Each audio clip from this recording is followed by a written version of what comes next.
Or would you just start?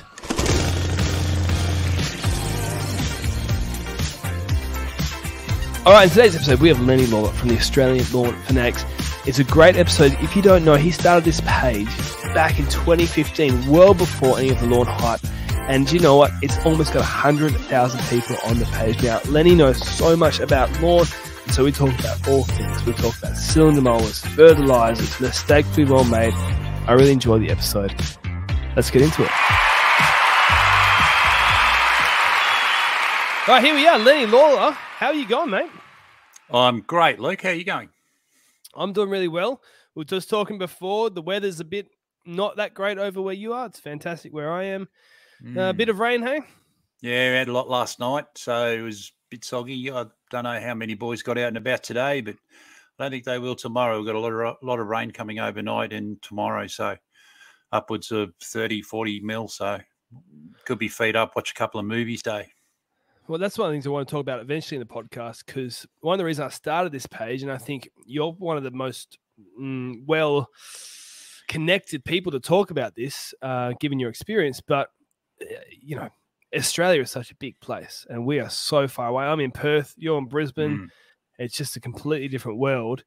And so we're going to talk about some different things on your side of the country and what we do on our side of the country and just lessons from lawn care and stuff. But before we get into anything else, I consider you the godfather of Facebook lawn pages. You know, for those who don't know, you started Australian Lawn Fanatics. It wasn't called that back in the day, but when did you start it? What was it called? It was February 2015, and it was the Southeast Queensland Lawn Fanatics. Yeah. And there wasn't really anything else like that at the time, hey? I don't think so, because I did look around for other pages to join. And there was, you know, the odd page that just had photos of lawns, but there's a difference between a page and a group. Like the Fanatics is a group, so a page is sort of someone, you know, hitting you with what they want you to see, sort of thing.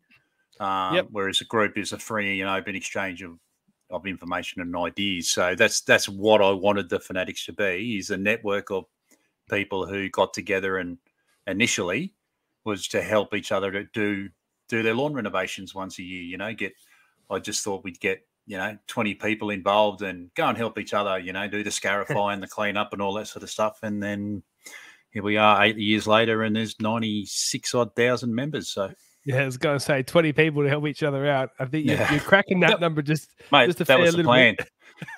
we got really excited when we hit 100 members, and it's like, wow, what do we do now? 100 members. Well, I mean, if any and that of you took guys a year. That took a year to get 100 members. Oh, wow. Yeah, and then How it many kind of members? got to. We got to the point where it was people in Bundaberg were saying, well, we're in Southeast Queensland, and we're saying, well, you're 6 hours drive away, are you really? Yeah. And then people in northern New South Wales wanted to be in it. So we made it Queensland wide, and then that lasted a year. And then in 2017, we decided, stuff it, we'll just do the whole country, because we had people from everywhere in the country in it anyway. So it just kind of exploded from there. So if anyone listening to this, if you're out of the loop, maybe you just sort of dabble in these pages, but basically the WA Lawn Fanatics, and there's New South Wales Lawn Fanatics, and there's so many different pages all across the internet. Lawn Mowing Contractors Australia, and eventually Australian Professional Lawn Contractors, and just, man, there's a long list. All sort of came, I guess, out of the idea that you started, which was, instead of having a single person control all this information, as a page would be, let's get a group and get group members involved in helping each other out. And what that's done for the industry, you know, that's insane. I wonder what would happen if you hadn't have started it, you know? I think there was, the same sort of scenarios going on in the US at the time as well. They have groups over there like the Bermuda group or whatever they call themselves, but there's 20,000 members in that. Like, it's not a big group. It's crazy. For a country with more than 10 times our population.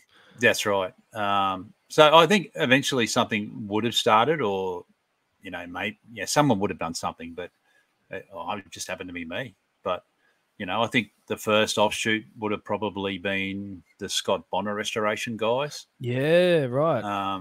Yeah, they would have been the first offshoot because, yeah, they're proper lunatics. So it was good for them to go and have their own little safe space where they can talk about, you know, rusty old mowers and stuff. So, and then from that, I think the lawn contractors were not long after that. They decided they needed their own, and that's the right and proper thing for them to do because they're a different scenario. They're, you know, discussing business and stuff in a homeowners group, which is, you know, it's good that they've done that. And I think really support that. I think it's great. Yeah, I guess it'd come across as spammy to keep talking about, oh, what do you guys charge and how do you manage your finances and how do you chase up payments from people and what borrow are you using for commercial stuff? And it's a different world. It is completely different. And I mean, even for those who are licensed in chemical use, the ones that you can get, you cannot get as a homeowner. And you some of them you probably shouldn't be using in a homeowner situation anyway. So. Well, some of them you definitely shouldn't be using. That's one of the things we talked about with Nadeem when we had him on last episode is, you know, some of the restrictions. I've got to get him on again because, you know, there's so many things we can talk about with him. Great guy. He's a good mate of mine, Nadeem. Yeah. He's got a great smile as well. He's got a great personality. But he's a big Formula One fan. So am I, actually. I didn't even talk to him about that. Are you? Mate, there you go. Yeah. And we're in a chat group with really? Simon Rice, who was one of the original lawn gurus back in the day. He's in it. One of the guys who's a curator at the MCG, he's in it. There's a few other guys who are from the lawn community in an F1 chat group. Yeah. Do you know Dan Klink over here in WA? Yeah, I've never actually spoken or met him, but we've chatted a bit online, private message and stuff like that. Yeah. So me and Dan Klink, there's a few other people, but me and Dan Klink message each other every race. We would just talk. We'll talk through the race. One of the things that's really surprising is my wife loves F1. Yeah, and right. So she's almost, you know, sometimes she is more fanatical than me because, I mean, we got two young kids. One's 7 months and one's a little bit over 2 years old. And so, anyways, doesn't mean that she's necessarily getting the best sleep every night. They're pretty good kids. Yeah. But you've got those races that are like 11 p.m. races, at least here in WA, and they're the ones that I'm not always so keen on. I'm like, I just watch the highlights in the morning because that means like a 1 a.m. bedtime, you know. I'll watch the 9 o'clock ones and go to bed at 11, but she's the one who stays up and, you know, she's like, no, we got to stay, we got to watch it. And then halfway through the season, one of them, exactly. But look, you know, as F1 is, unfortunately, it's a bit one-sided for the last sort of, except for 1 year there, it was Mercedes, and then now it's pretty much just Red Bull. Yeah, you know, which is a shame. It's been that way all the way through. We always enjoy watching the midfield battles because that's where most of the action is. So it's good. That's it. Well, look, we can talk about Formula One off, you know, the camera. You might have to add me to this group. I'll get involved big time. But what I was going to say is, so you've started in 2015 with these lawn groups, right?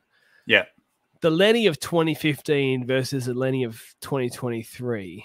Yeah. How much have you grown? Did you know a lot at the beginning and you were trying to share knowledge, or were you on a journey yourself trying to learn?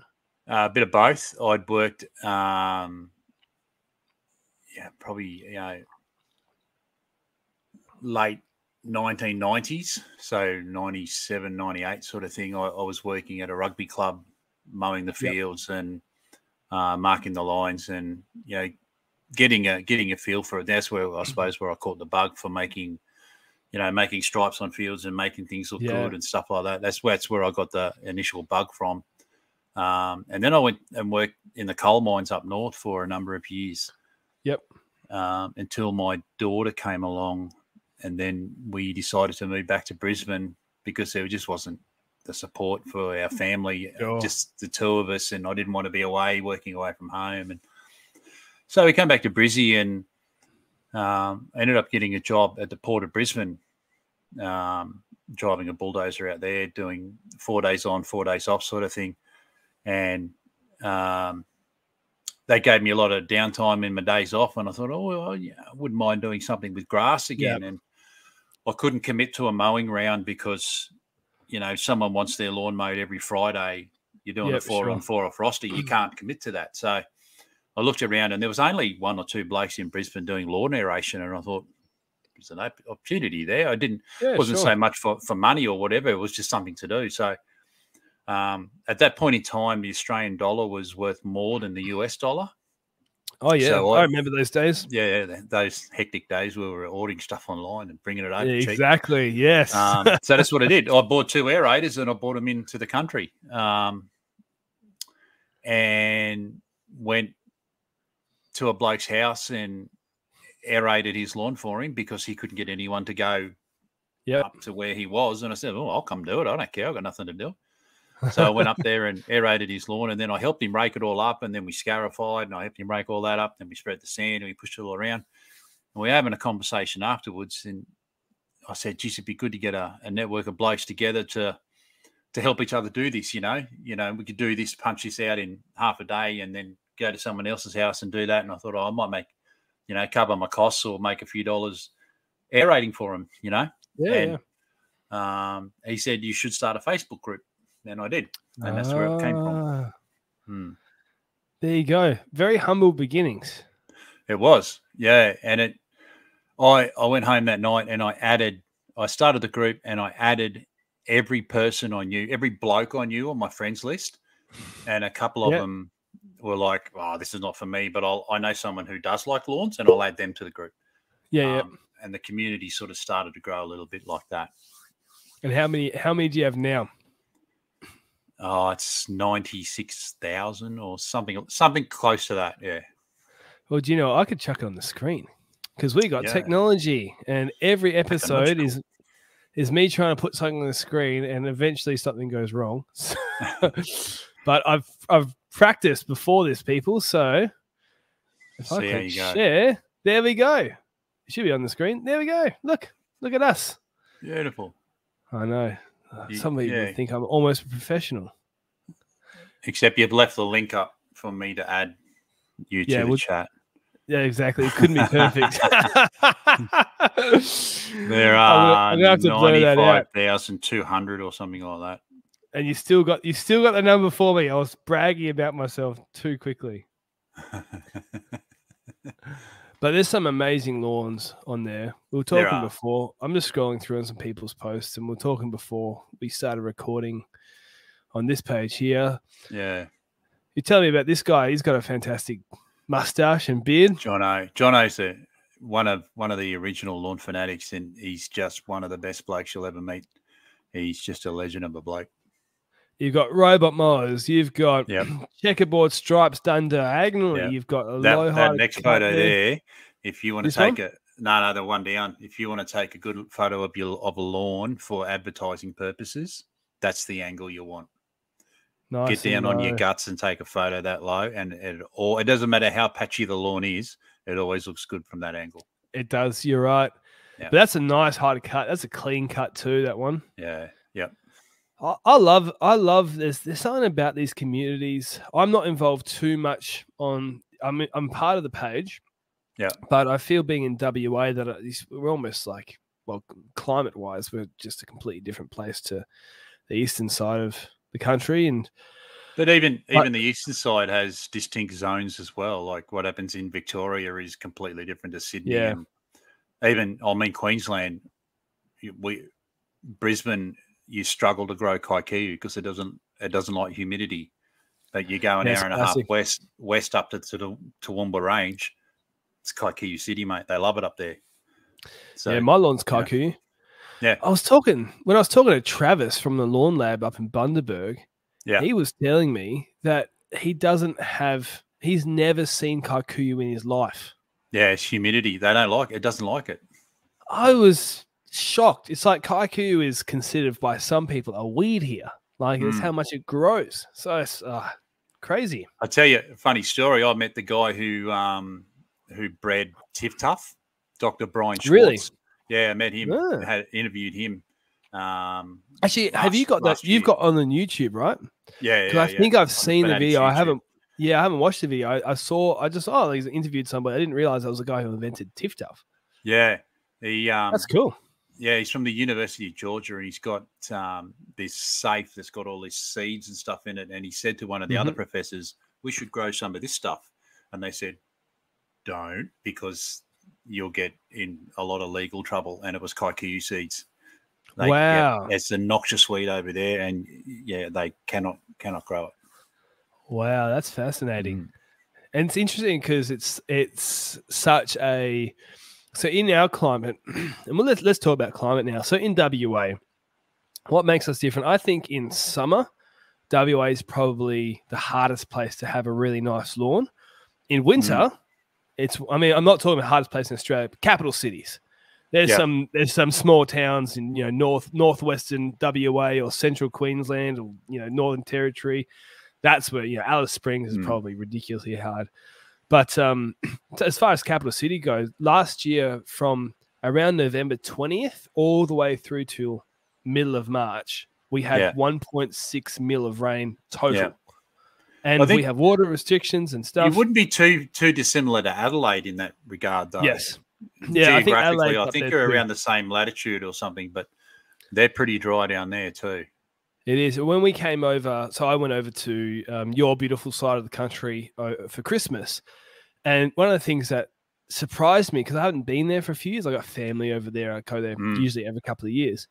I hadn't been there in 5 years. And it was at Christmas time, and your road verges are still green, not thriving and lush green, but they were still green. Whereas our road verges died off.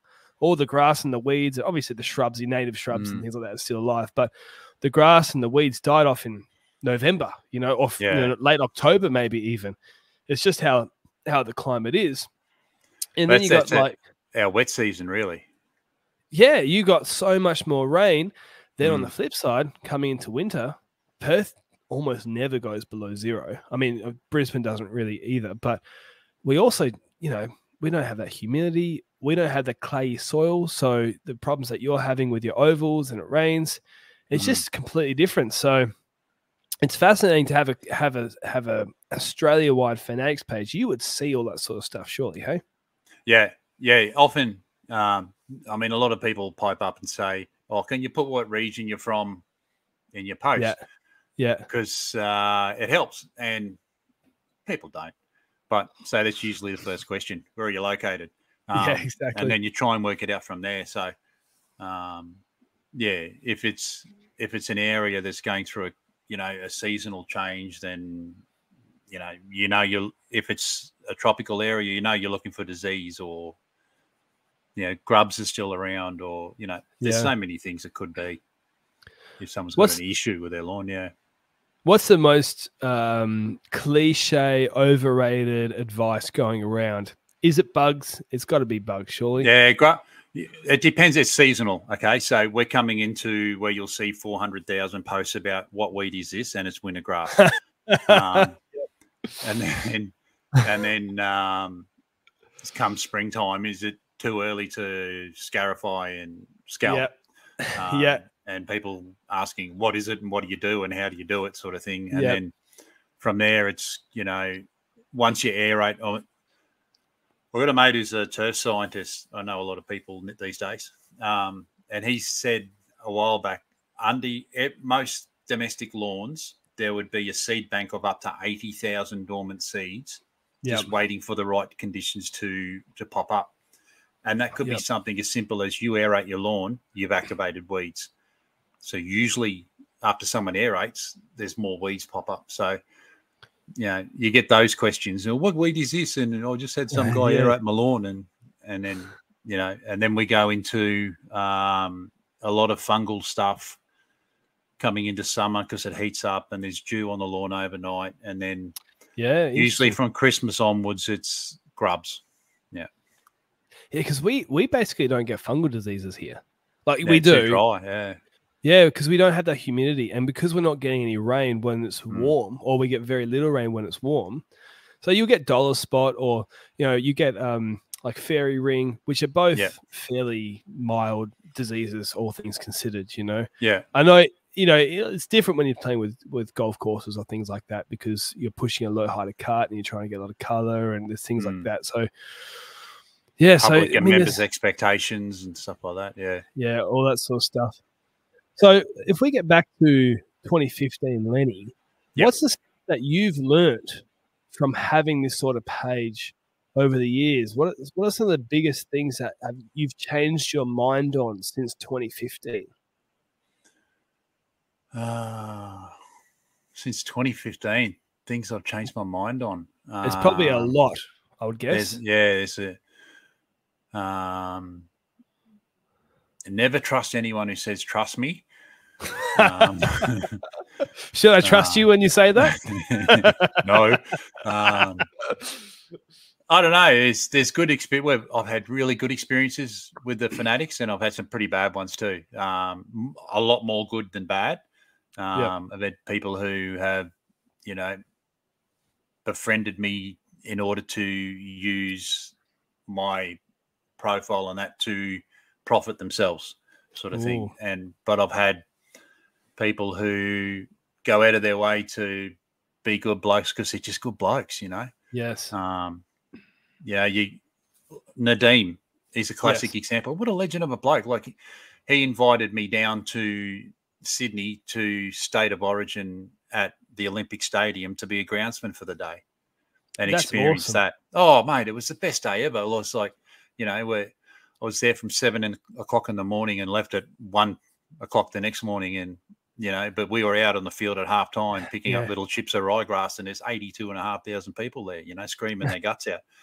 Access all areas, pass, standing on the sideline, you know, that sort of thing. That's epic. What mower were you using back in 2015?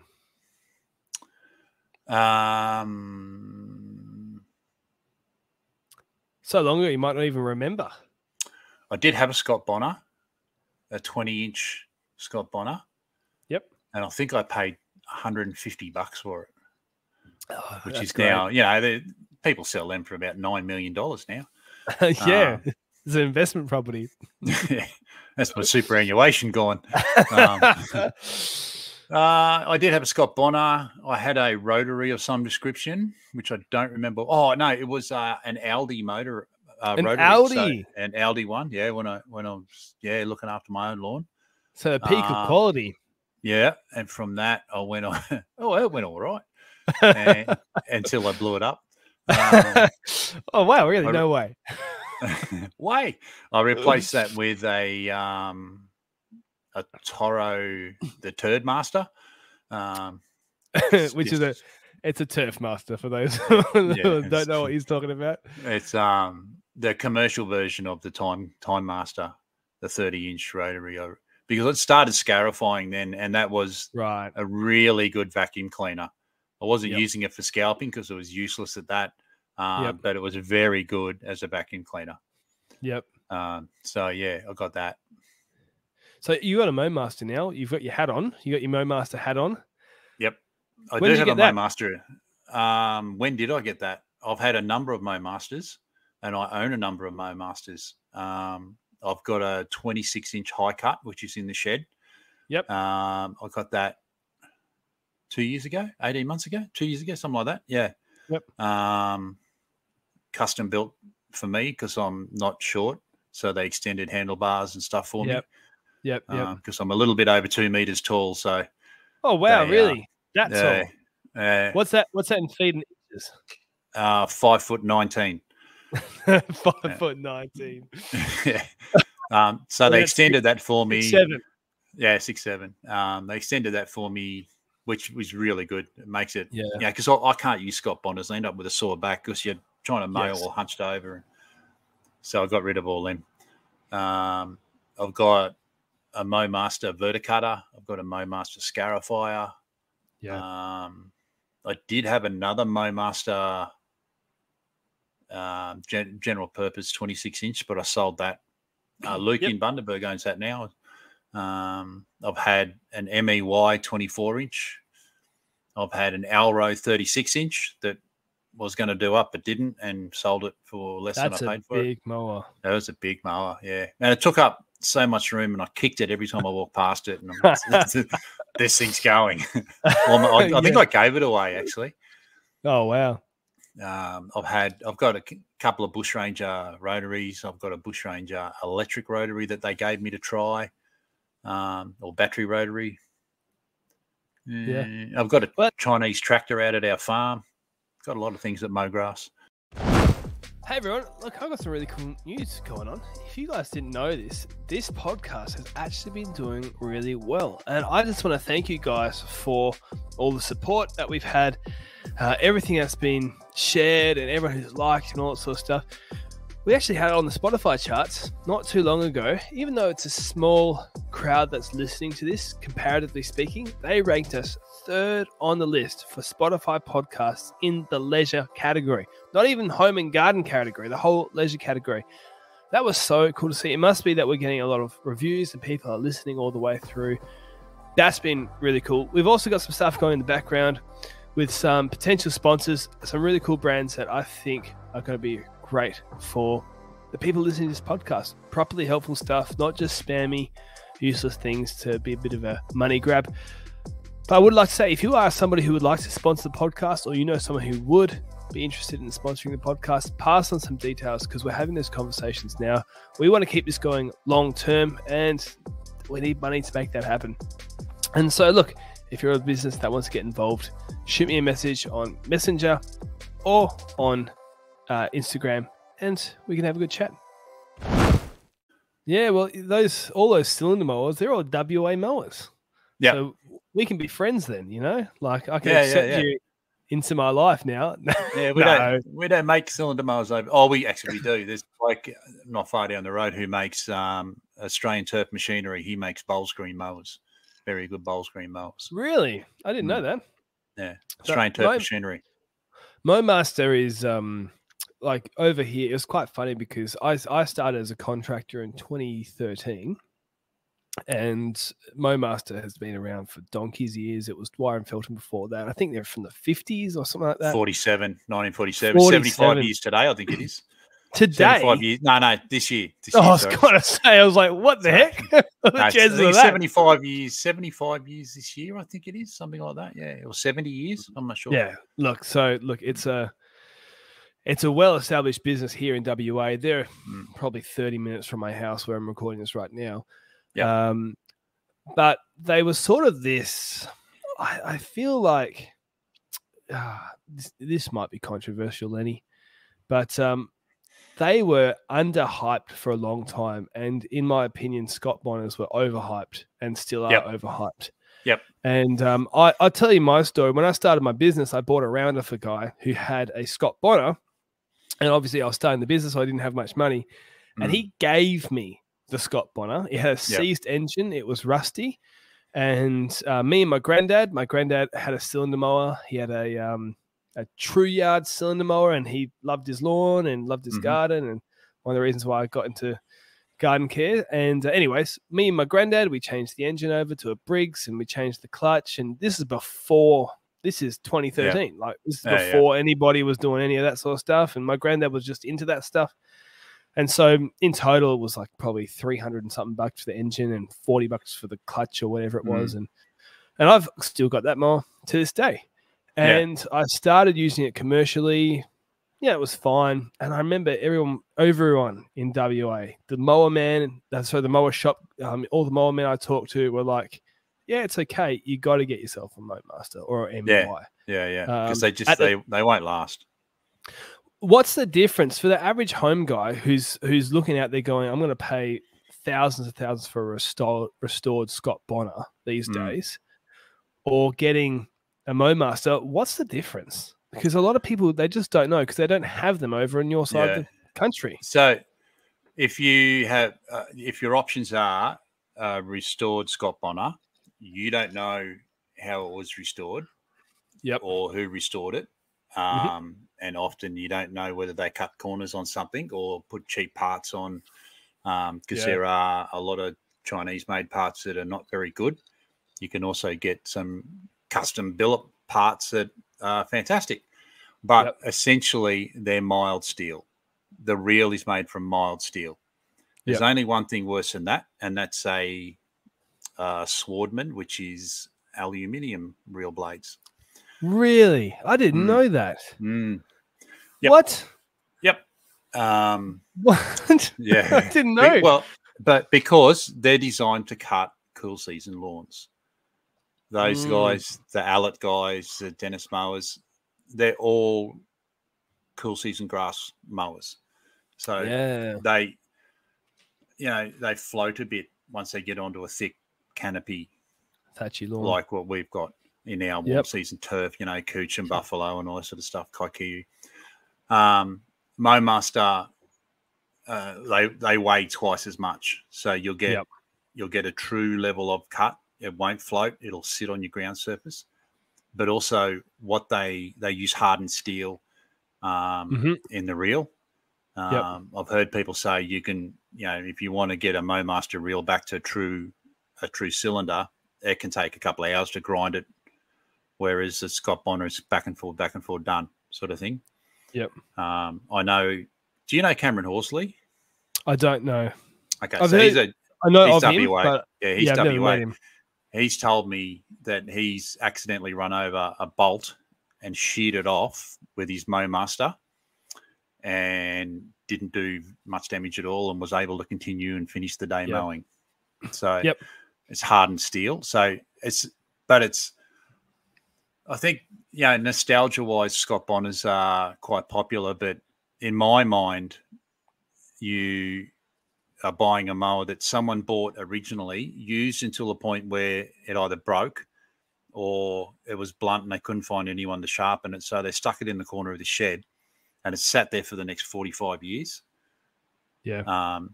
And then you've got it and you're putting it back together and saying, oh, look, this mower's lasted this long. There's no way it lasted that long if it was used, every weekend for that.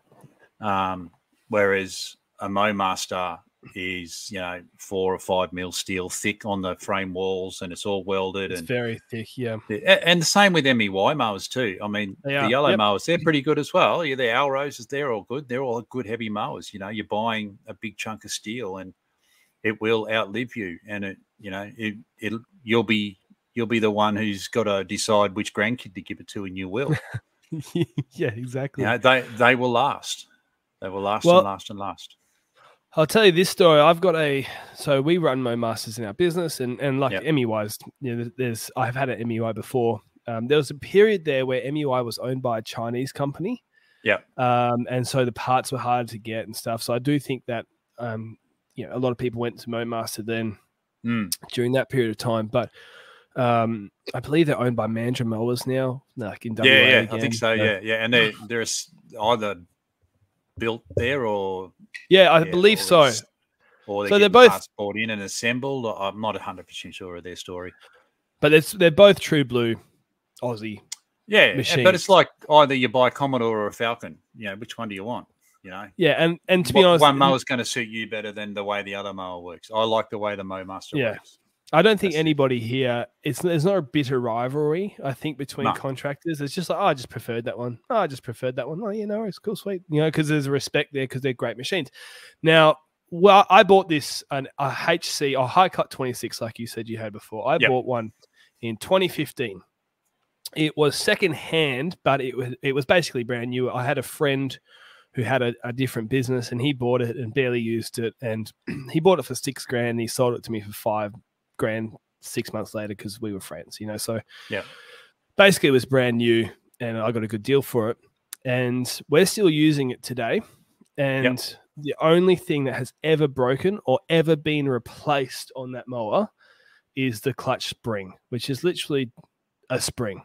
That's literally all it is. And it just broke. It just got rusty and just snapped one day. And it's a spring that, for those who don't know, that basically pulls the drive engager down so you can go forward.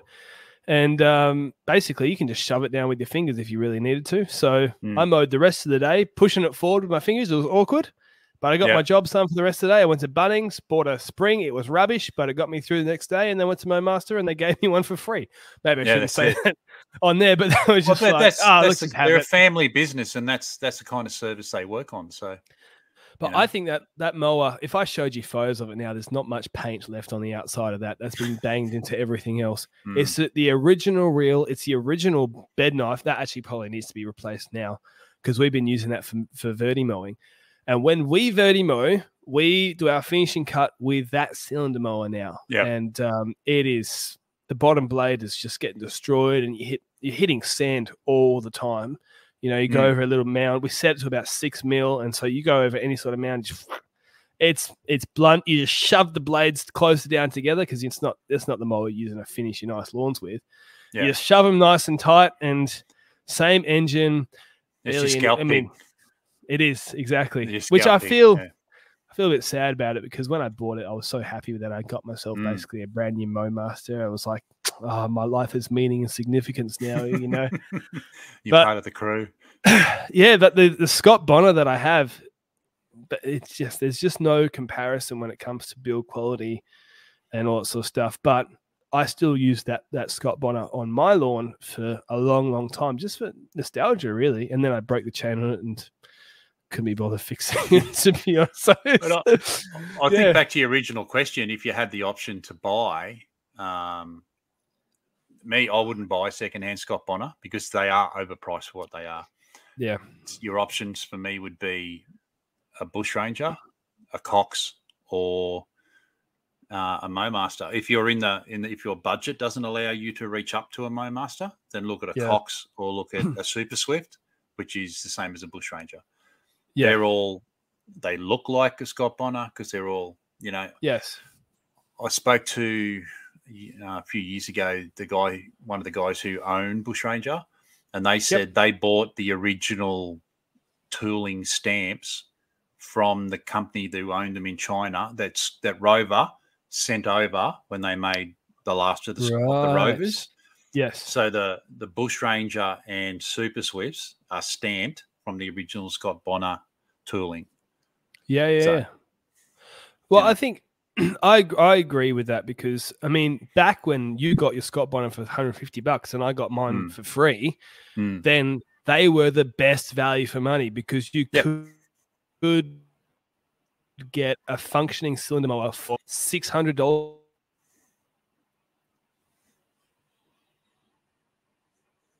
including a sharpen, and you're looking at a couple of grand for a new one.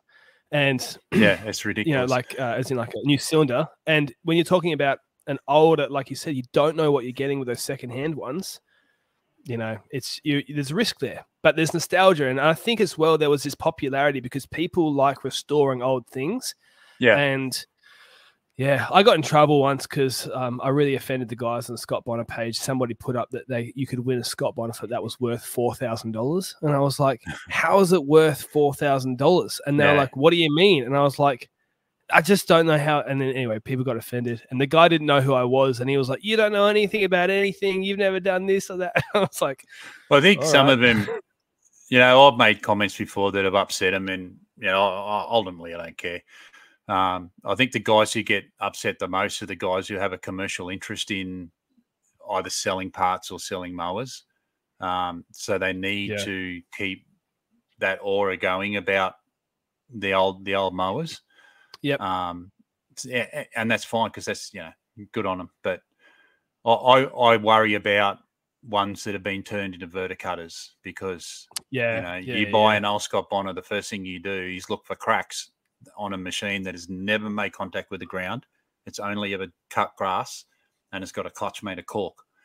Yes. And you want to put a reel on it that's going to make contact with the ground. Beautiful. It's going to last. It's going to last. Well, yeah. I honestly think, even with the Ryobi ones, like, because I did a review on the Ryobi Scarifiers, and actually Nick from Frame It, he was like, "Oh, they're really good," and I was like, "Well, I didn't get into it." But for those who look, if they called it a Ryobi groomer, it's perfect as a groomer. As a light maintenance thing. There's the vocabulary is different from region to region. Yep. So the Ryobi Scarifier in the UK is a Scarifier, but over here it's got springs hanging out of it, and we just look at it and go, "What the hell's that?" Yes. So I suppose technically it will go into the, again, cool season grass. It will go in and scarify that. But to us, it's, you know, it's a brush. No, it is. But look, when you look at the commercial stuff and even this is what I was going to get at. If you want value for money and you're a homeowner, man, hiring stuff is just so cheap, especially when hire stuff. Or if you don't have the time and you would rather watch someone do it, then get a contractor to do it, because ultimately it doesn't cost that much.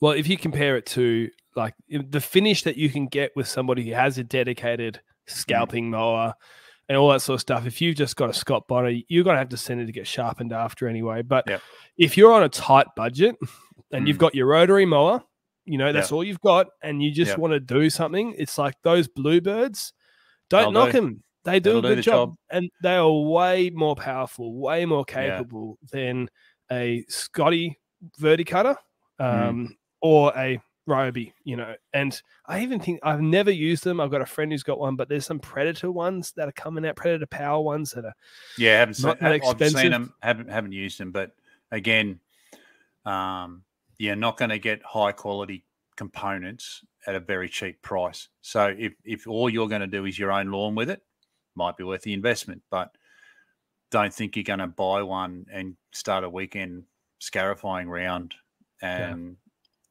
have it be reliable for you, because it just won't. Over time, you can't use it commercially. You probably find it won't even have a commercial warranty. All right, one of the things I like to do on this podcast, we do on every single podcast, is to support small businesses and give a free little ad space to small businesses doing great things. This episode's a little bit different because we're actually going to support our Big Green Shed, which is Lenny's business, the guest of today's podcast. I realize he's a perfect candidate for this because Lenny has been so generous over many years. I'm just scrolling through the website for those who are listening, scrolling through some products. Go there. It's ourbigGreenShed.com.au. What was I saying? He's been so generous and helpful to people for so many years, helping them get just results through free advice, literally free advice. It's not like he is charging people to be part of the page. He's not taking ad money and all that sort of stuff. So look, this is, I think this is a great business to support.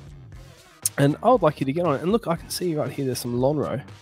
We're going to talk about this later. That's the product we talked about with Nadine last week. So look, it is a great business in terms of providing you an upgrade on the products that you're going to get from your local Bunnings and a lot of local nurseries.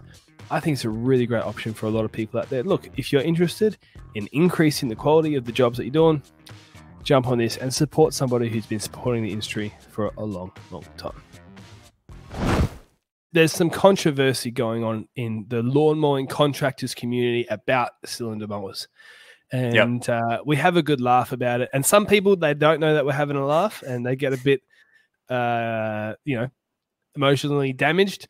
But basically over here in WA, there is a culture of cylinder mowing. We don't do all of our lawns of cylinder mowing because it's just not like, you just can't do every single lawn cylinder. Like it's got to be high maintained, but that's the goal over here.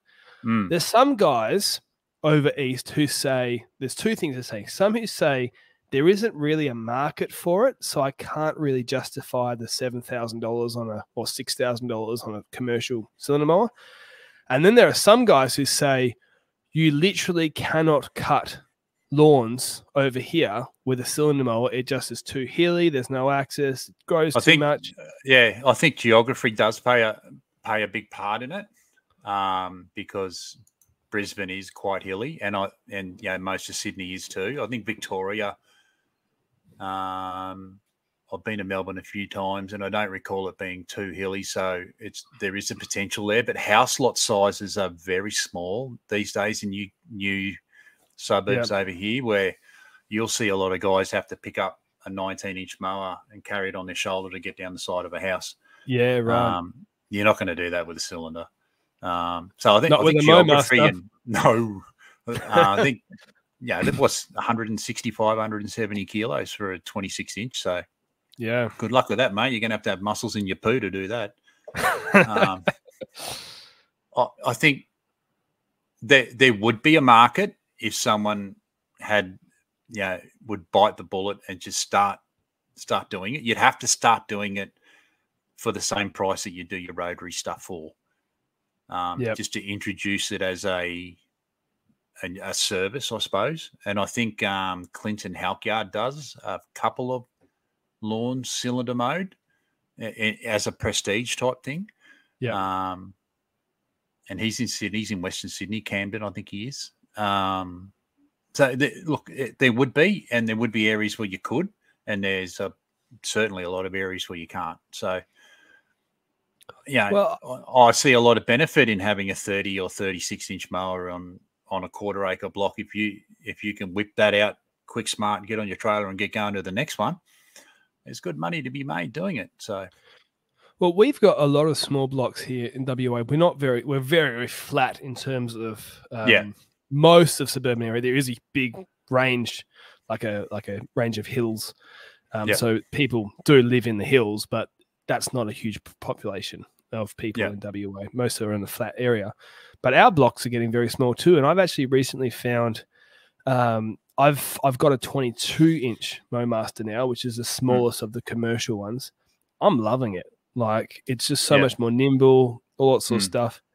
But one of the things about the commercial cylinder mowing over east, just to stay on that subject, is do you think it's one of those things where how would you put it? There's a bit of resistance, and maybe there's a bit of resistance because it's almost like it's insulting in a sense, like, because people take it the wrong way sometimes. Where like, if you're not mowing the cylinder lawn, you're doing a half-assed job, which is not really what some people say that, but it's often a bit of a joke.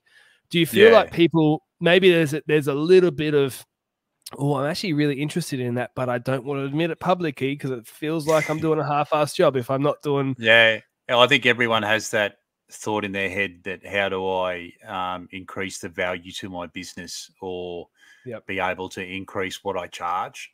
Cylinder mowing is one of those ways you could do that, but you would have to have the clientele to do that.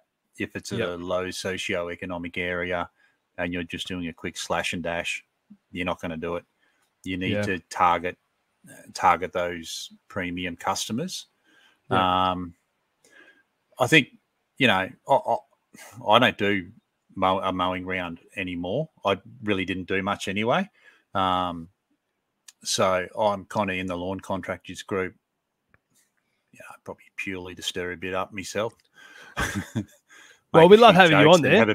And have a bit of fun. That's I can't contribute to some of the conversations because I just don't do what those guys do, but I'll make a joke and have a bit of fun. But I think everyone has thought of ways to upskill their business or upgrade or increase the way that they charge their customers or whatever. And cylinder mowing would certainly be one of those.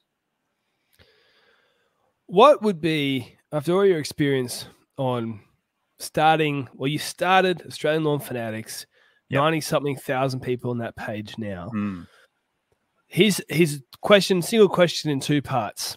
What are your top 3 tips for anyone wanting to take them on to the next level? For one, somebody on a budget, and 2, somebody who money is not an issue. Top 3 tips for each category. Mow regularly. Doesn't matter whether you want, whether you've got, no money or whether you've got all of the money. The more you mow, the better your lawn will get. And the reason for that is if you're a bit of grass and every time you poked your head up, it got cut off, you would not continue to poke your head up. You would start poking your head that way. And your grass will get denser because you mow often. And also because weeds, the first thing that they pop up is their seed head to propagate. So if you cut them off before they get a chance to grow, you'll end up with less weeds. I think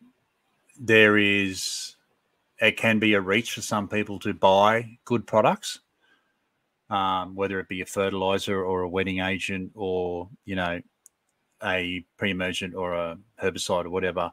But I think sometimes the good products actually last longer in their application and do a better job. So let's say a wetting agent if you buy, you go, oh, I can buy 20 litres of this for, let's say, $100. But if the application rate is 300 to 400 mil per 100 square metres, you're going to go through it pretty quick. Or you can buy a 5 litre one that's might be $150, but if you use 100 mil per 100 square metres once a month, in the long run, you're going to be better off. And say the first one says it can save you 10% or 15% of your water bill. The other one might say it can save you 30 to 40%.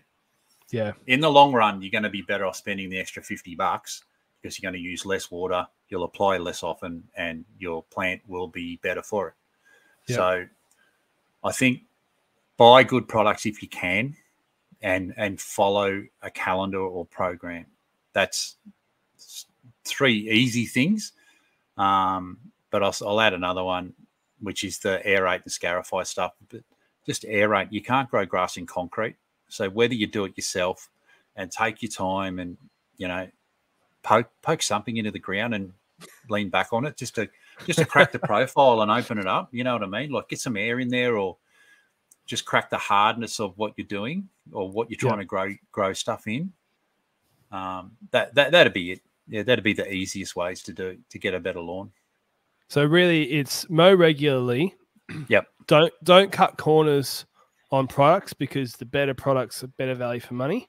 Well, work it out as a cost per 100 square meter application rate, and then take into account how long it lasts and what it's going to do for you in the long run. Yeah. And then find a calendar or a program that you're going to stick to. Yep. And the final thing is, I guess, if you've got the money, then annual renovation, aerating. Yep. Minimum air rate. Yeah. Minimum air rate. Yeah. Tell me about our big green shed. What's that, mate?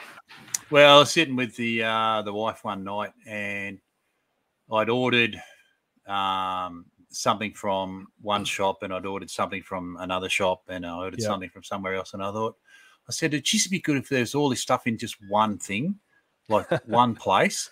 Yeah. Just to, so because what you find is, like say, Plant Doctor, great products, organic stuff, but they only sell Plant Doctor, or it might be Lawn Care Supplies in Victoria, which is K&B Adams for those in the commercial industry.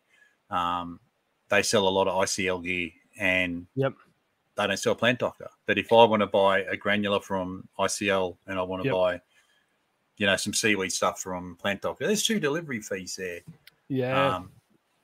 Which tends to add up over time. So particularly if you order 3 or 4 different things. So we kind of come up with the idea of let's, have a chat to people. Initially, it was we wanted to drop ship and never touch a product. Yeah. And just take an order, and then it'd get put to Plant Doctor or K&B Adams, and they would ship it. But then that came to the same problem, that paying multiple shipping fees. So we said, stuff it, we'll just have to do it ourselves. And we didn't really want to do it that way, but that's the way it's turned out. So our big green shed is my retail store with my wife. It's our retail shop that we sell some products in. Yeah. Is there a product that you sell that, because some products fly under the radar, and people, well, there's overhyped ones. Like we've talked about this before in the podcast with different guests. Like urea is one of these products that people will be like, oh, I should get some urea, because they've heard it 50, 60 times. I don't know why they're getting it, but somebody said urea once, they see it in the shop and they go buy it. People are buying too much of that because it's all nitrogen, nothing else. Yeah. Give me the other end of that. What do you stock that you just think, I wonder, people need to buy more of this. It's more beneficial than people think it is on surface value. Yeah, urea is like giving Red Bull to a toddler. It's it's a lot of fun initially, but it becomes tiresome after a while, doesn't it? I've never tried. My toddler is Red Bull free. Yeah, probably keep it that way. I will. So I've heard. I think we've started doing our own products, and basically there's smaller quantities of ICL gear, because in my mind ICL make the best lawn products in the world because they are the most researched stuff. For instance, one of their granular fertilizers, ProTurf, went through 10 years of testing before it was released to the market. So for us, one of our biggest sellers, we've got our two biggest sellers is TriSmart H2 Pro, which is a soil wetter. And that would be the one that is 100 mil per 100 square meters, and it can save you 40% on your water bill. Yep. That's one of our best sellers. And the other one would be Stress Buster, because it's just amazing what it does to your lawn. That helps combat the stresses of what your lawn faces, whether it be disease or climate or, foot traffic or whatever. It greens it up and it gives a little bit amount of nitrogen with it. So that'd probably be the two ones that I think are underrated, but the public is starting to catch on to them. So, yeah. But we are also... So Stress Buster comes in 10 litres and TriSmart comes in 5. So if you've got a 50 or 100 square metre lawn, they're pretty much useless to you. So we're doing them in smaller quantities, like a 2-litre bottle. So yeah. And I think as well, people they like to try new things, and then after trying 3 or 4, and those bigger quantities, it's like, I don't want to try. Because I got 15 years of it, Yeah, and if you're not convinced that it's going to be perfect for you, and you do need to try these things out. You do, yep, absolutely, yeah. I've bought in the past, I won't name the brand, but I bought a 20-litre wetting agent once, and we just never used it. I ended up using it for barricade applications, like spart applications. Push it in, But I wasn't charging the client for it because we just didn't. You just wanted to get rid of it, and it was like, well, I've got it here, and I mean, it wasn't a super expensive one. It wasn't a cheap one either. It was in the middle, and it was just sort of like, it's just sitting on my shelf for a long, long time. And you'll also find that, like, here in WA, because our soil is so sandy, you might go to Sydney, and there might be an area with a high clay content. The advice that I give is just wrong, because I'm talking about sand, and maybe you're trying to hold water in, whereas they're trying to push it through. Yeah, and so maybe the product that I didn't like, I don't know, I haven't tried it, but maybe it's perfect. Yeah, exactly. So you do have to try those things out each time. Yeah, for sure. Yep. What's a product that you've used that you were blown? Like, when was the last time you were really blown away by results? The first time I did a ryegrass oversow, because it was, I did it on my own lawn, and because I was doing it on YouTube, I find it tough I haven't done YouTube for a while because I just haven't had time. But things I did to my lawn, and after chatting with guys like Ben Sims and Brenton Klein and those sort of guys, we sort of come to the realization that we can't fail. Anything you do to your lawn has to succeed. So I must have punched out like 20 kilos of ryegrass into this 200 square metre patch of lawn. It was like a ryegrass oversow. There's no way it could fail. It was never going to fail.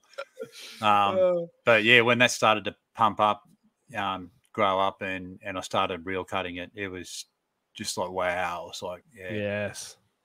Yeah, I don't know if you saw, but I asked Ben Sims, I was like, I did a bit of a this or that game with him, and I was like, what would you prefer if you could, you can only do one of these for the rest of your life. You can only maintain cooch, or you can only maintain rye. You can't do both.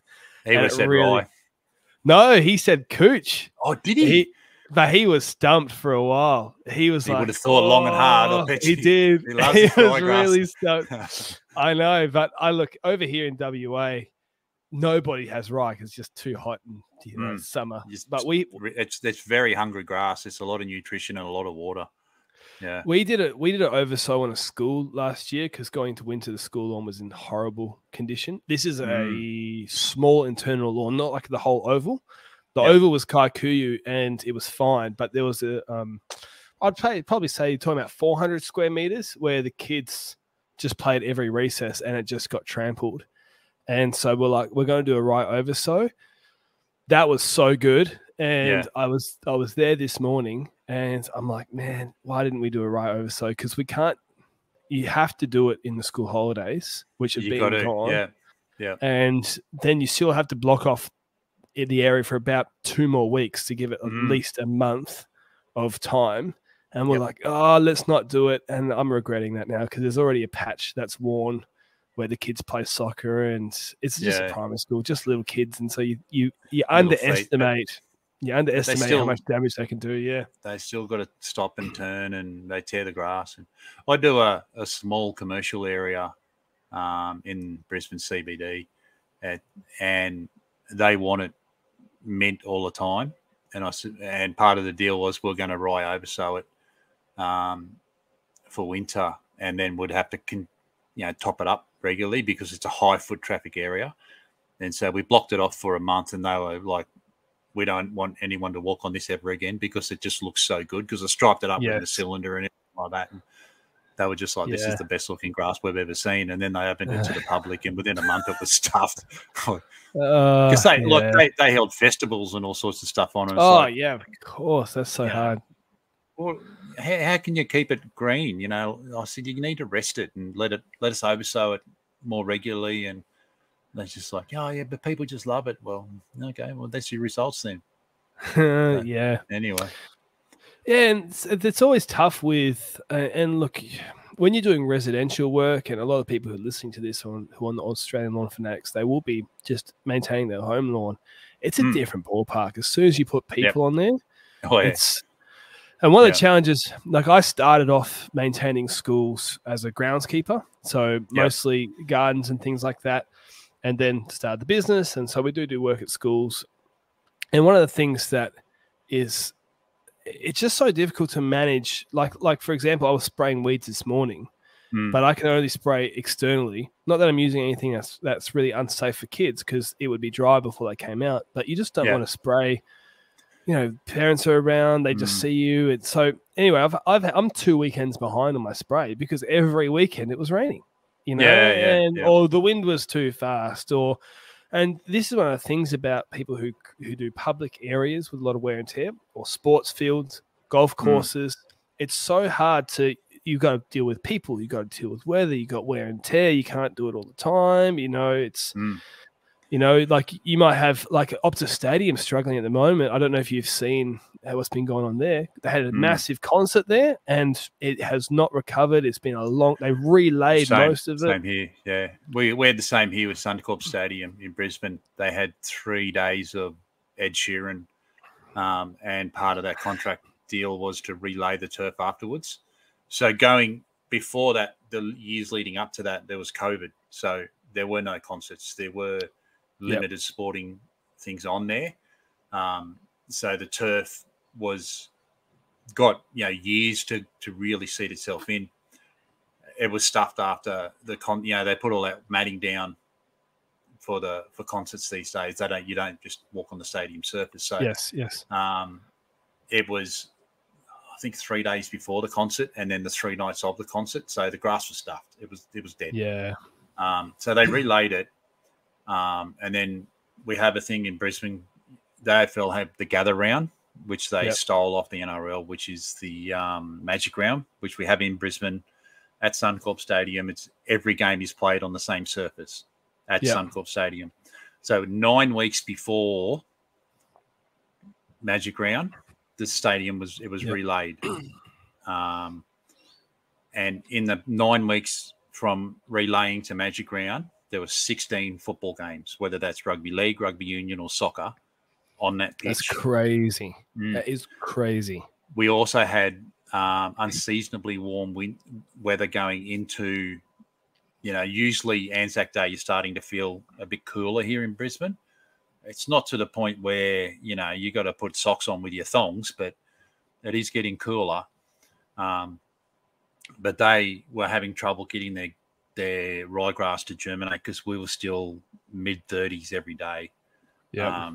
I think they ended up going through something ridiculous, like over 2 ton of ryegrass to get it to look half decent and germinate properly. They just threw everything at it to try and get it up to a playable standard. But, that's the sort of pressure those guys are under. And the public don't know that. And it's often a question that comes up in the Fanatics. Oh, what's going on with the Serpents and Suncorp? Probably the same at Optus. Well, you don't know the backstory because it gets absolutely punished like you wouldn't believe. So, yeah. Yeah. Well, I know those guys now, so I can then pass that information on through the Fanatics, but not everyone reads every post, and then that comment comes up and up and up and up. So, yeah. Who do you think, Lenny, is underrated? Like, you've met a lot of people in the lawn turf scene. There's people, I'd probably put myself in this category, where I like talking online. I like being involved online. So people might have an inflated view of what I know about turf and stuff just because I talk a lot. And then there's some people who are quiet, they're reserved, and they know so much stuff. Yeah. Who comes to mind when you're thinking about those sorts of guys? Wells of knowledge. They've just got so much going on, and we should be hearing more from them. Yeah, but you never will because they're too shy. Yeah, but come on, you got to encourage them to get out of the shell because we need this.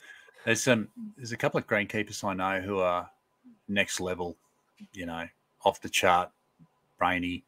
I would say my mate Will Pearce, who I've done live streams with, but he's not shy. But he's one of the big brains in turf that I know. He's got that much knowledge about turf and soil science, and there's a few around. Nadeem's good. Like, he should be on camera more. He's got his own little podcast going, but I don't think it gets the traction that it deserves, because he's really good. Those kind of guys, I think. Yeah. What's your? I was just struggling to think of one specific name. It'd be good to get blokes like I suppose Graham Logan from the Olympic Stadium in Sydney. He also does Combank Stadium. Actually, Joel Toogood. Get on to Joel Toogood. He's like the 2IC of Venues Live. I think it is in Sydney. Yes. Yeah. So he does Combank Stadium, the Parramatta Stadium, and he does the Olympic Stadium as well. He's real good. Yeah. Yeah. What are these guys doing that I'm sure there's some problem solving or there's something like that you just look at and go, that's clever, that's smart. What are they doing? What's something that they've done that surprised you? So when I went to Sydney for State of Origin, they do pH testing weekly. Wow. Yeah, on multiple That's areas of one football field. They do that, and they keep records. Their record keeping is meticulous. Wow. So one thing you ask a lot of turf managers or people who are at home or mowing contractors or people who work in stadiums, you ask them what their nitrogen count is, and a lot of them, they won't know. They had no idea. Clue. Yep. We all know that nitrogen is what feeds your grass. It's the other stuff is really important, but nitrogen is the driver. It's the big one, and you should know how much nitrogen you're putting on your lawn and how often. You should know that. So I know at the Graceful Hounds, I'm running at 2.5 kilos per 100 square metres for over a year. Yep. I know at the Kenmore Bears, I'm running 3.4 kgs per 100 square metres or per square metre. You could take it out to a hectare if you want. Yes, depends which scenario you're talking to. Yep. Commercial side, you're talking hectares. Homeowners, you're talking square metres sort of thing. Because rugby's harder on grass than rugby league is. It is. But it's also wintergreen, and the Graceful Hounds is tiff tough, and it's got a lower nitrogen requirement. So you should know how much you're putting on. Yeah. Because that comes back to a dollar value as well. If you're feeding tiff tough at 4 kgs, you're going to be scarifying a lot, and you're going to say there's something wrong with this grass because it's doing the wrong things. I've got to mow it every day, and well, that's your fault because you don't know how much nitrogen you're putting on it. You should know. What are your thoughts on auto mowers, robot mowers? Are you a bit of a purist? Them. You like them? I don't mind them. If you don't have the time to do it, and you don't want to me, it's about, I like my lawn to look good. It doesn't have to look stripy. I don't care. For us, it's a place where I can go and throw a frisbee with the kids, or we can have a picnic on the front lawn. It's not something that you're not allowed to touch. For me, that's against my ethos, I suppose. So if you don't have the time to maintain your lawn by yourself with a petrol mower, then by all means get one, because they do work. They can cover big areas and they will do a pretty good job. So it gives you, if they give you more time to enjoy your lawn, which is to me what it's about, enjoying being on your lawn, then by all means get an auto mower.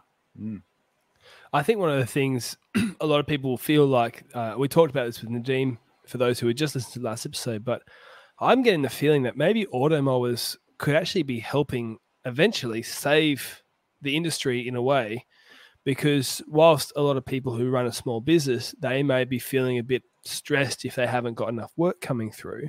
A lot of us who are doing a lot more work, they've been more established for time, the biggest problem that you face is staff, and having enough staff and being able to pay your staff really good wages and retaining staff.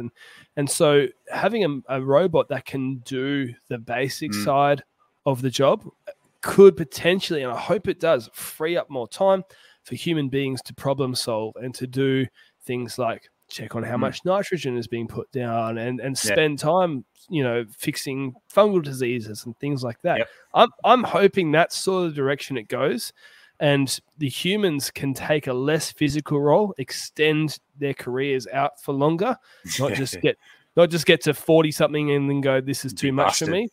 Yeah. What's your opinion on spraying green dye? Is that cheating in your books? Yes and no. There could be, from a commercial operator point of view, if you're spraying a pigment, it could be that you want to retain heat in the plant for it to do something, whether it's try and grow out a disease or continue some growth through winter in a cooler area. So making the plant darker can make it warmer by subtracting more sunlight, and that can help grow out stuff. But if you're a homeowner and you're just painting your grass green, then you're a cheat. You heard it here first. Look, there are, like, I think some people have some issues with zoysias sometimes when they can actually get a bit sunburnt. So a pigment can be almost like a sunscreen and help protect the plant from UV rays sometimes. There are good reasons, legitimate reasons for using them. Yeah. What are your thoughts? Okay, if you've got one, let me give you some challenges here. You've got one option for the rest of your life. Okay. Yeah. Would you go never be able to use pigment again, right? Or never be able to use pigment at all, right? Or only be able to use pigment, never be able to use fertilizers? Never use pigment. Would you go, you can use ryegrass as an oversow in winter, right? Get that beautiful color, right? But you have to cut it with a rotary mower, right? So you miss out on the stripes. Or would you keep your couch grass for those fields that you've got and you get to cut it with a cylinder? Option B. Because cylinder mower all the way. Yeah, because in our climate up here in Brisbane, you use spring, summer and autumn to build that strength and colour and density in the grass for the months where it's under punishment. And yet we only really oversow if you've got, the budget, like it's got to look good on TV. Yes. And the fields that I look after aren't on TV. So, and they don't have the budget to do that, because you're looking at, $7,000 or $8,000 to do it for one field. Yeah. And for a club that might have 3 or 4 fields, then it's just not It's a lot of money. financially feasible for them to do it. But also there's the increased cost in fertilizer and watering and all that to bring it in anyway. So it's a big cost to a lot of clubs. So no ryegrass. If you had, you're maintaining your field, right? And you can use your fertilizer throughout the year, but you can only pick between soil amendments like seaweeds and humic acids and things, or a wetting agent. You can't do both. What are you using? Probably a wetting agent, because there's some studies that show, new studies that show, because I don't catch my clippings. I never catch my clippings. I mow often enough that they're only, fine little chips of grass. So as they're decomposing back into the soil, they're releasing the nutrition that's in them.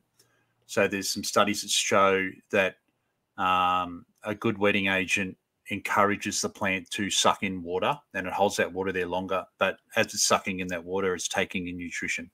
So you can get that nutrition recycled that way. Wetting agent.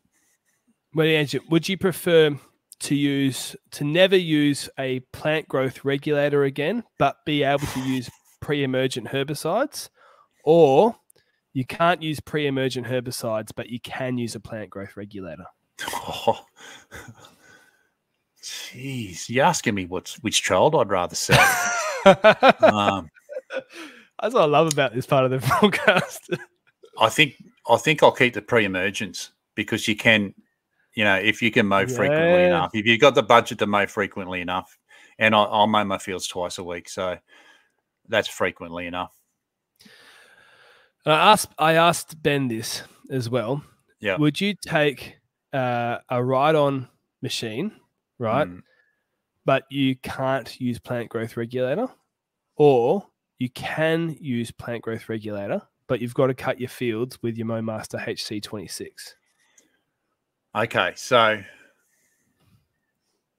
Kenmore Bears is 1.8 hectares. Graceful Hounds is 1.75 hectares. I'll take the ride on. With the extra cutting. Since 2015, when you started, there's been so much interest, and then things change and there's more interest. And I remember saying a few years ago, and maybe I'm right, maybe I'm wrong, I don't know. Do you feel like this is a little bit of a fad that the homeowners are interested in this? Or do you think the lawn care, it's really back for good? Or is it back for good for everybody and everybody's going to love it? Or do you just think there's these few diehards that just will always just care for it? I think if you look at our demographics, it's not the old, 60 plus retired guys doing your home lawn. It is young families. And I think a lot of people have taken an interest in it because they want to educate themselves. So they go online looking for information about how to make their lawn better for their kids to play on. Yep. So the Fanatics has everyone from, a single mum with a little toddler who wants to make the prickles go away so a little darling can run around on the grass, which is awesome, through to guys who want to make a soccer field for their triplets so that they can kick a soccer ball around, and everyone in between. I think it's looking to improve the green space outside, because there is that move back to a green space outside. And I think that's the decline in Australian cricket as well. We don't have that green space outside. That's what I think it is. It's families looking to educate themselves on doing things themselves, and I think COVID was a big driver for that, because people were sick of sitting in their house, and they looked out the window and went, "Wonder how I can fix that," that sort of thing. Yeah, I think another thing is it's a because there's a few things that have really gained popularity in the last few years in males in my demographics, so sort of late 20s, early 30s, where you're getting your kids and things like that. One of them was the lawn scene, but it's really interesting. 4-wheel driving and camping was another one. Slow cooking meat and really for the sake of having people over for barbecues. Yeah, smoking meat, yeah. And golf. And the thing about all of them is lawn, camping, and golf. They're all these outdoor activities that get you off your phone. And like cooking and meat is sort of the same thing too. Like it's off your phone, it's outside, it's with human beings. And I think there's this pull towards, I want to get off technology and I want to deal with the real world. And there's stuff that I'm doing on the weekend. I don't want to spend, I've spent all week on my laptop working. I don't want to spend more time doing that. I want to exactly what it is. Yeah. People are full of technology during the day and they want to just throw it away in the afternoons. I'm a little bit the opposite at the moment because I'm on a mower, multiple hours a day, and I listen to podcasts or music with my phone, but I tend to not take calls or answer messages. And I get quite a few messages, but I'll do that when I get home. And my kids will say, "Oh, you're always on your phone." Well, you don't see me during the day because I never touch it. So, there is. Yeah. What's some of the craziest stuff that's gone on in the page? Like you get some dumb questions, I'm sure. You would usually get the stupid stuff I've done. Let's throw someone else on the bus. We try to come up with some silly stuff. Competitions wise, it's been try and make them exciting and entertaining. We tried to do a ping pong ball thing where there was like an obstacle. It was kind of like a lotto where we gave away a Scott Bonner. We tried to come up with an obstacle course for the balls to run down and into this big bucket that was going to, and the first ball out was going to win. But while we were constructing the obstacle course, we did a couple of test runs and balls were falling out everywhere. And we thought, well, that's not really fair. So we ended up getting an IBC and just sticking a leaf blower in it. And the first ball that flew out was the winner, sort of thing. But do you get people sending through messages and you're just like, what are you done? I'll tell you a story while you're thinking of them. We had this lady who, now for those who don't know, there's this product called metsulfurin, which is not registered for turf. No. And some people try and use it to kill onion grass. It does work, but it's also a very finicky thing. And this lady, she's gone bought metsulfurin. You don't need to use much of it. She's way overdone it. Way overdone it. And she's killed her lawn. And she's come in to get us to do a quote to rip everything out. And it just is completely off the mark with what her budget's going to be. Like her budget is just not even it's not even going to afford the lawn itself. Right. And you just think you are these people and you just cannot get through to them the reality of the situation. You're surely dealing with a lot of people like that, right? Yeah. I mean, if you want to kill onion grass, go into our big green shed and buy some lawn row. It works really well. It's one of Nadim's products. It works really well. It is. Metsulfurin methyl is a broadacre broadleaf killer, and it works really well. But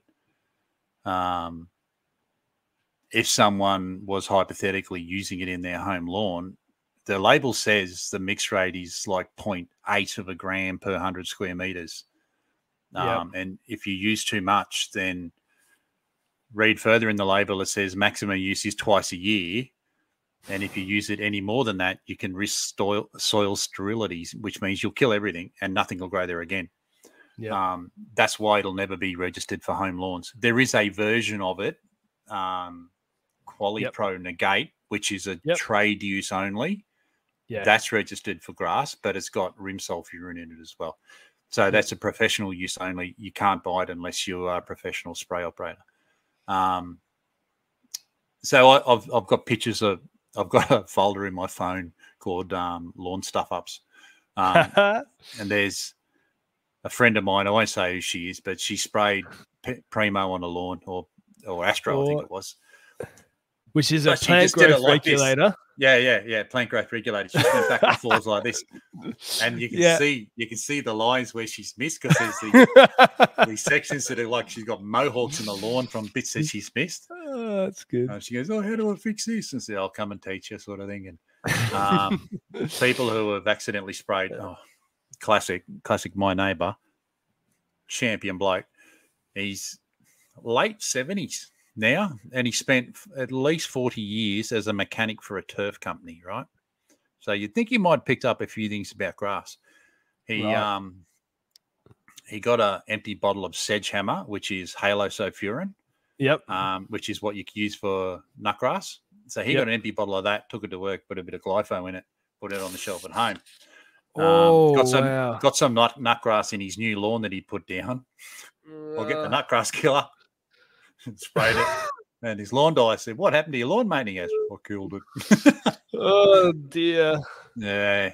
So I tend to get a private message from someone who's really done something stupid.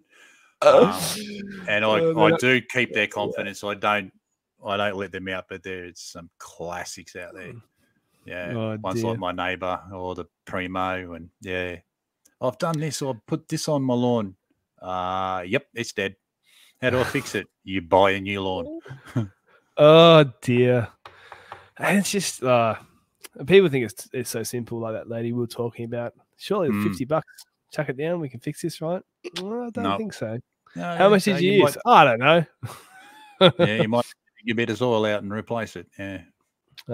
We've had some clients we've done over the years who they haven't labelled their bottles correctly and done the classic glypho spray on the lawn and things like that. Which is why decanting chemicals is illegal. You can't do it. You've got to keep it in its original container. So it's just you're asking for trouble. And this is another thing about cutting corners. You talked before about like the more expensive products can often be better value, but like a cheap sprayer, like, because if you're only using it for home use, like you don't need a pro grade sprayer, you know. No. You're probably spraying a couple, 3-4 times a year, if that, you know, like if you put it in a pre-emergent, if you get barricades as well, you can use that in your garden beds, you know, like anyways. So you're talking about what, you know, $30-ish for another sprayer. And if you've got a really small lawn, like I use it all the time, I've got those little handheld ones you squeeze. You can buy them from Bunnings, like a Windex bottle, but, you know, not a Windex bottle, an actual one you buy. Like the hairdresser sprayer one. Yeah, exactly. But you can get herbicide ones from all sorts of shops, and it's, you know, if you're just touching up little bits, you know, you might have a tiny little 50 square meter front lawn. You just want to put down some bow and arrow or bin dye or something like that. That actually is perfectly fine for some people if that's what your budget can allow. And you're way better off spending some extra money on having that second sprayer, or you know, actually just, you know, that guy who sees your neighbor, he's saved some money on buying the glyphosate. Yeah, it's cost him a lot more in the long run, you know. Yeah, he gets his lawn for free anyway. He's worked for a turf company for that long. He brings offcuts home and throws them on the ground. And that's true. Yeah. There are, I think, spraying is probably one of the hardest things for anyone to learn and do right. Yeah. Particularly a DIYer. If you are doing a blanket spray over a whole lawn and you've got one that you have to pump up, don't wait until it gets to the point where it's got no pressure left, because you're reducing the spray width and the concentration is coming out, and this, you know, pump it up regularly, that sort of thing. There are some good reasons to pay some money and buy a battery sprayer, particularly if you're a pro guy. But make sure you charge it before you use it. Yeah. Otherwise, you're stuffed. Yeah. I still think the battery spray, when you try and do a blanket spray, is really good. I think for garden beds, I mean, this might be surprising for some people to hear, but I think, not just I think, this is what we do. We still use the hand pumps, because when you're spraying like a glyphosate or a fusilade, we might be spraying fusilade in the garden bed. You don't want it to drift onto the lawn. Yeah. You want to be able to control the pressure as much as possible, and just doing a tiny bit of pumping so that you get a small amount, like a bit of open up the cone nozzle in the garden bed, really useful. And, you know, I haven't had a problem with drift in a long time. But yeah, battery stuff, if you're trying to get that even application, you know, especially liquid fertilizers, pre-emergence, where you're really wanting that even application, makes a difference.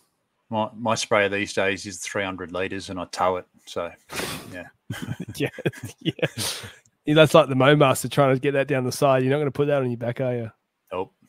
Does fit on the ute though, on the back of the ute. So the 300 litre. Yep. Nice. Yep. A Croplands trail pack, I think it is. Yeah. What's the now? You might not want to say this. This might be a cheeky question. What's the worst bit of gear you've ever used? Something that you bought and you were like, that is the biggest waste of money ever. I went through a process for a while of buying stupid stuff on wish.com to just for YouTube content. And I bought a whole heap of their trimmer heads. Yeah. And I did a video saying, I'm going to try this one and I'm going to try this one. And then when I got this one, I got phone calls from people who, like the distributors of or owners of whippersnipper companies, do not put that on our whippersnipper. Do not put this on there. Wow. Like, oh, okay. Yeah. So, but looking at them, buying stuff like some of those trimmer heads off Wish, I'm not using that. No way. So that was wasted money. Have you seen those like angle grinding brush attachments? Essentially, they put on the whippersnipper with the wire brushed. They don't work. They don't work that well. I know a guy who used one extensively, and he just after about 2 days he threw it away and said, "This is just junk." No, I thought it would spray the weeds out. I was thinking about it. I was like, surely you would get a spark, like at some stage. Yeah, I wonder if someone's accidentally set on fire. That's one of the things about these three-wheeled MoMaster edges that we like to use over here in WA. I've got two. Yeah, you got two. I've got two. I got two. We could be friends again. I was going to Melbourne to visit my wife's family, and I saw some come up for auction, and there was 4 of them come up for auction, and I thought, I'll just bid on them. Just hopefully I'll get one. Ended up getting all 4. So while I was in Victoria, I had to pick up 4 bloody MoMaster edges and cart them back to Queensland. Yeah, sort it out. How'd you get them back? We drove down, so I had my ute. Oh, okay. We were actually picking up a camper trailer that she'd left in Victoria before she moved to Queensland. So yeah, that's not too bad. I was thinking how you get that in your check-in luggage. Mate, I bought a MoMaster from Victoria and bought it back on another trip. So yeah. There you go. No, I was just wondering about starting fires because those MoMaster edges, they are a little harder to do like sweeping bends with sometimes, and you can rub against the concrete quite a lot. It gets noisy. I much prefer a stick edger for those long sweeping bends. I'm a fan of the Atom edger as well. I like the Atoms. I think they're pretty good. I've never used one. Yeah, they're surprisingly. They're good for edges, for corners, and you can use them up against like a brick wall. You can put it on an angle and cut in that way along a brick wall and use it as an edger that way as well. I need to get one. We actually had one 10 plus years ago when I was working at a school. We had one and I just never touched it because I was used to using the stick edger. But that's a good one. All right, man. We're at about an hour and a half here. So cool. I mean, I've really enjoyed this chat. I think there's a wealth of knowledge there. I'm going to have I remember everything except for things that are going to make me money. You remember everything. Except things that'll make me rich. Well, how about we try and help make you rich? Because Our Big Green Shed is your business.